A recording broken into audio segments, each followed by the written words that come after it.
दोस्तों, चीन 1 अरब 40 करोड़ की आबादी के साथ दुनिया का सबसे बड़ा मुल्क है। हालांकि चीन में अब आबादी के बढ़ने की रफ्तार में कमी आई है, मगर फिर भी इतनी बड़ी आबादी वाला ये मुल्क इस दुनिया से अलग अपनी ही अलग दुनिया रखता है। चीन में सेंसर की सख्त पॉलिसी की वजह से सिर्फ वही बातें बाहर की दुनिया तक पहुंच पाती हैं जिन्हें खुद चीन की हुकूमत दुनिया तक पहुंचाना चाहती है, क्योंकि चीन का तमाम मीडिया हुकूमत के कंट्रोल में है और बगैर हुकूमती मर्जी के चीनी मीडिया कोई खबर जारी नहीं करता। चीन ज़माना कदीम से ही पूरी दुनिया से एक लिहाज से कटा हुआ है और बैरूनी राब्ते ना होने की वजह से इस मुल्क ने दुनिया से हटकर अपने एक अलग कल्चर और रस्म व रिवाज को जन्म दिया है। इस मुल्क में की जाने वाली बहुत सी बातें ऐसी हैं जो दुनिया के किसी और मुल्क में नहीं की जाती। इन्हीं में से एक जानवरों के कत्लेआम का एक फेस्टिवल है जिसे एनुअल डॉग फेस्टिवल कहा जाता है। मासूम और बेजुबान कुत्ते और बिल्लियों को इस त्यौहार में अजियतनाक तरीके से मारकर खाया जाता है। जहां यूरोप और अमेरिका समेत पूरी दुनिया बिल्लियों और कुत्तों को अपने घर में पालतू जानवर की तरह रखते हैं, इनका खास ख्याल रखते हैं, अपने बच्चों की तरह इन्हें ट्रीट करते हैं, वहीं चाइना में इन्हीं बेजुबान जानवरों को ना सिर्फ खाया जाता है बल्कि हर साल लाखों बिल्ली और कुत्तों को ज़िबा करके दावतें तक दी जाती हैं।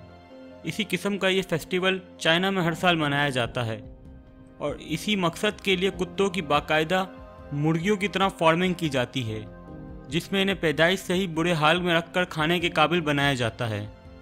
चाइना में ऐसे हज़ारों होटल और रेस्टोरेंट मौजूद हैं जहां पूरा साल ही बिल्ली, कुत्तों समेत हर तरीके के जानवर और कीड़े मकोड़ों से बनी डिशेस मेन्यू में रखी जाती हैं, जिन्हें वहाँ के अवाम बहुत शौक से खाती हैं। चाहे वो चूहे का गोश्त हो या फिर कॉकरोच, चाइनीज़ ये सब खा जाते हैं। चाइना के बारे में ये भी मशहूर है कि वो हर हरकत करने वाली चीज़ को खा जाते हैं, चाहे वो कोई भी छोटे से छोटा कीड़ा ही क्यों ना हो। यहाँ तक कि जहरीले सांप और बिच्छू भी इस कौम से नहीं बच पाते।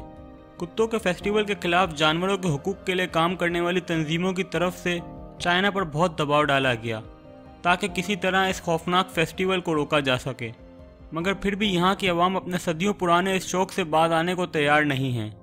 चाइना के बारे में एक और बात कही जाती है कि बुनियादी तौर पर ये एक बेहिस कौम है जिसके सीने में ना तो दिल है और ना ही ये लोग किसी मज़हब को मानते हैं। चाइना की अक्सरियती आबादी किसी मज़हब को नहीं मानती।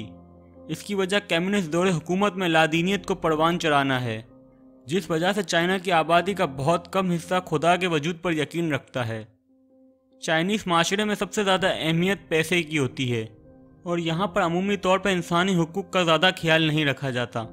चाइना के माशरे की बेहसी का एक मशहूर वाक़या वांग येवे नामी 2 साल की बच्ची के हादसे की सूरत में भी देखा जा सकता है। ये बच्ची रोड पर गिर गई थी, जिसके बाद पीछे से आने वाली गाड़ी ने इसे कुचल दिया। ना सिर्फ ये बल्कि इसके बाद भी मुतादिद गाड़ियाँ जानते बूझते हुए इस छोटी बच्ची के ऊपर से गुजरती रहीं, मगर ना तो किसी ड्राइवर ने ब्रेक लगाया और ना ही रोड पर मौजूद कोई शख्स उसे बचाने के लिए आगे आया।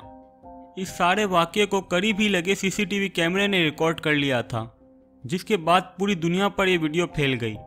वो बेचारी बच्ची बाद में तड़प तड़प कर मर गई, मगर इस वाक़ये की वीडियो सोशल मीडिया पर वायरल होने के बाद इसने पूरी दुनिया को हिला दिया था और दुनिया भर से इस वाक़ये पर अफसोस और इस पर गम व गुस्सा जाहिर किया गया था, मगर फिर भी चाइनीज़ माशरे में इसका ज़्यादा असर नहीं लिया गया।